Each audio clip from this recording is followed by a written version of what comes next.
शिव पुराण तो यहाँ तक कहती है कि आपके पास में एक बेलपत्र है तो वो अपनी होना चाहिए। यहाँ तक शिव महापुराण वर्णन कर रही है, बहुत ध्यान देना। पशुपति व्रत करने के लिए आप शंकर जी के मंदिर में जाओ, पशुपति व्रत धारण करने के लिए आप शिव मंदिर में पहुंचो। पशुपति व्रत करने के लिए आप जब शंकर जी के मंदिर में जाओ तो यहाँ तक शिव महापुराण की कथा कहती है कि आपकी थाली में माचिस भी भूल कर मत जाना कि दूसरे की पड़ी हुई माचिस से हमें दिया जलाना पड़ रहा हो। अपनी खुद की माचिस, अपना खुद का स्वभाव। आपकी थाली में अगर बेलपत्र नहीं है कोई बात नहीं, शिव जी से लेकर रख लो।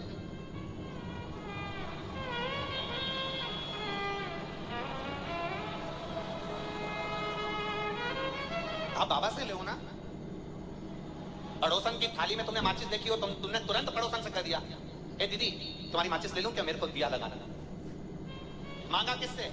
जम के बोलो जरा, पड़ोसन से। और व्रत कौन सा कर रही है? अरे बोलो बोलो जरा, पशुपतिनाथ का व्रत कर रही है। और मांग किससे रही है? पड़ोसन से। और मांगने क्या पहुंची है? भोलेनाथ से। आराधना शिव से कर रही है, प्रार्थना शिव से कर रही है, निवेदन शिव से कर रही है।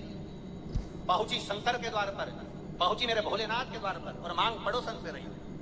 शंकर पशुपति व्रत में अगर आपने एक व्रत करा है और वो व्रत मेरे भोलेनाथ ने स्वीकार नहीं करा, समझना उसमें कोई ना कोई गलती हमारी होगी। हमने पड़ोसन से बेलपत्र मांगी होगी, हमने पड़ोसन से माचिस मांगी होगी, हमने पड़ोसन से कोई पदार्थ मांगा होगा, हमने जरूर कुछ ना कुछ पशुपति व्रत में गलती करी होगी जिसके कारण मेरे भोलेनाथ ने मेरे व्रत को स्वीकार नहीं करा। हमें अगर हमारे पास माचिस नहीं है तो बाबा के मंदिर में जो दिया जल रहा है, बाबा से कहकर बाबा आपकी जोत में से जोत दे दीजिए और उस दिए की बाती में से कुछ थोड़ी सी बाती जलाकर अपने दिए में ले लीजिए, पर पड़ोसन से माचिस भी मत मंगिए, उसको नीचा देखना पड़ता। मेरे बाबा के दरवाजे पर पहुंचे तो मेरे बाबा से ही मिलो, मेरे शंकर के दरवाजे पर पहुंचे हो तो मेरे शंकर से ही मिलो, मेरे शंभू के दरवाजे पर पहुंचे हो तो मेरे शंभू से ही मिलो, दूसरे से नहीं। दूसरे से आप मत, आपको दूसरे से मांगने की जरूरत नहीं। खाली न जाता कोई दर से तुम्हारे, खाली न जाता कोई दर से तुम्हारे, मैं भी खड़ा हूँ पार पसारे, अपने लगा लो गिरा जा रहा हो, उठा लो भोले अपने अब तो गिरा जा रहा हो, उठा लो। उससे कहो, उससे प्रार्थना करो। आप पड़ोसन से या दुनिया के लोगों से या दूसरे से मांगकर उत्तमता नहीं पा सकते। आज एक संकल्प लो अपने भीतर, आज अपने भीतर एक विचार रख। शिव महापुराण में बहुत दूर दूर से आए हो। अभी हम आ रहे थे तो हमने वो राय साहब गाड़ी चला रहे थे, जायसवाल जी, तो जायसवाल जी गाड़ी चला रहे थे तो हमने उनसे कहा कि बहुत भीड़ है और ऑटो बहुत दूर दूर रुक रहे हैं, तो हमने जायसवाल जी से कहा आप विश्वास भैया तक बात पहुंचाना कि थोड़ा ऑटो थोड़ा नजदीक तक छोड़ें तो लोगों को तकलीफ ना हो।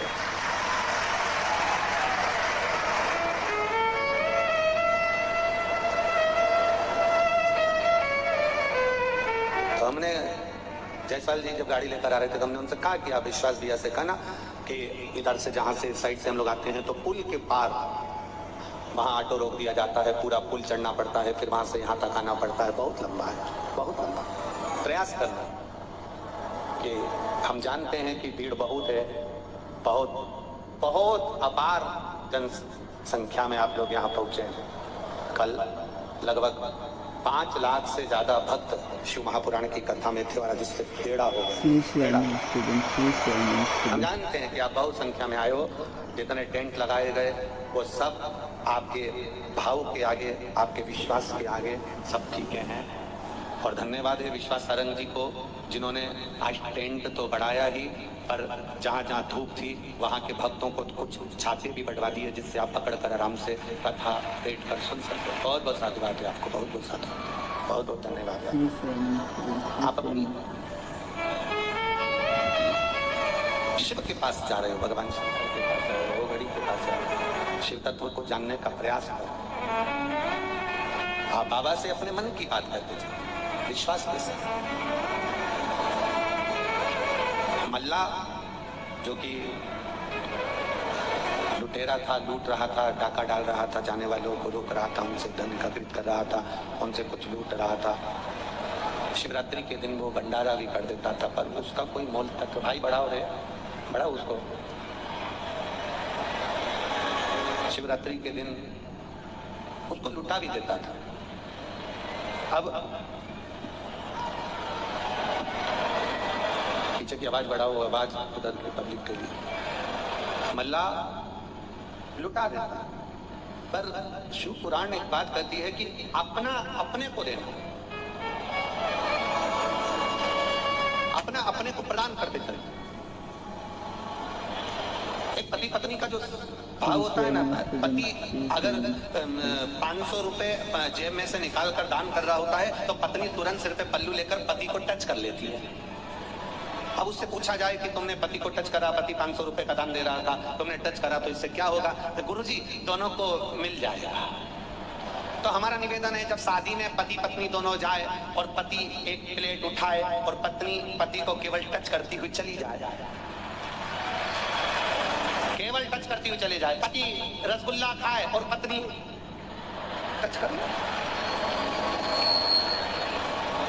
फिर कल वाली कथा को स्मरण करिए, वापिस कल वाली कथा का स्मरण करिए, वापिस करिएगा।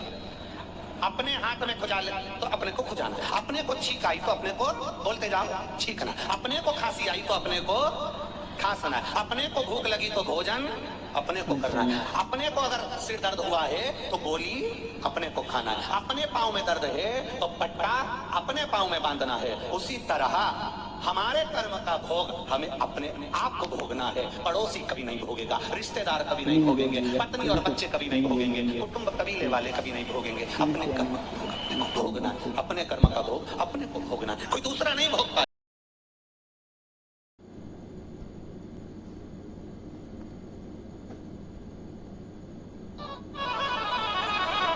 स्वयं को करना पड़ेगा, और जब हम स्वयं करेंगे तो उसका प्राप्त हो जाएगा। स्वयं के लिए आपने शरणे घड़ी मांगू घड़ी रे दुख काटो दया करी। हमें दूसरे से कोई मतलब नहीं। मल्ला एक दिन शिवरात्रि के दिन भंडारा कर रहा था। अभी समझना कथा को थोड़ा सा, महामृत्युंजय शिव महापुराण की कथा, इसको समझने का प्रयास करिएगा, अपने हृदय में उतारने का प्रयास करिएगा। मल्ला भंडारा कर रहा, आज भगवान शंकर की आराधना कर रहा था, बैठा था। महामृत्युंजय मंत्र का स्मरण मल्ला ने करना प्रारंभ करा। जिस महामृत्युंजय मंत्र को मार्कंडे बाबा ने प्रकट किया, जिस महामृत्युंजय मंत्र के 33 अक्षर के माध्यम से मार्कंडे बाबा अपने जीवन का सुख पा गए, उस महामंत्र का जाप मल्ला आज भंडारा करते करते, भगवान शिव पर आराधना करते करते भाव के साथ कर रहा है। दूध और जल शिव को समर्पित कर रहा है, दूध और जल। श्री शिवाय नमस्तुभ्यम। हर हर महादेव। पूज्य प्रदीप मिश्रा जी ने बताया है कि जब भी हम मंदिर में जाएं, अपनी माचिस, अपना दीपक और अपनी ही बेलपत्री लेकर जाएं। ऐसा करने से हमारा प्रदोष वर्ष सफल होता है। और पूज्य प्रदीप मिश्रा जी ने बताया है कि हमें अपने कर्मों का फल खुद ही भोगना पड़ता है। ना हमारे बच्चे भोगते हैं, ना हमारी पत्नी भोगती है, ना हमारी परिवार भोगता है। इसलिए हमें हमेशा अच्छे कार्य करने चाहिए, क्योंकि हम अपने कर्मों के भोग के खुद जिम्मेवार होते हैं। पूज्य प्रदीप मिश्रा जी ने बताया है कि अगर पति और पत्नी एक साथ दान करते हैं तो उससे अच्छा है कि हम अलग अलग दान करें, या 100 रुपये जो भी हमारा श्रद्धा है वही दान करे। पूज्य प्रदीप मिश्रा जी की कथा बहुत ही अच्छी थी। अगर आपको पूज्य प्रदीप मिश्रा जी की कथा और उपाय अच्छे लगे तो मेरे चैनल को लाइक, कमेंट और शेयर जरूर करें। मेरा चैनल है धार्मिक वीडियो। श्री शिवाय नमस्तुभ्यम। हर हर महादेव। भगवान आप सभी की मनोकामना पूरी करे। इसी मनोकामना के साथ श्री शिवाय नमस्तुभ्यम।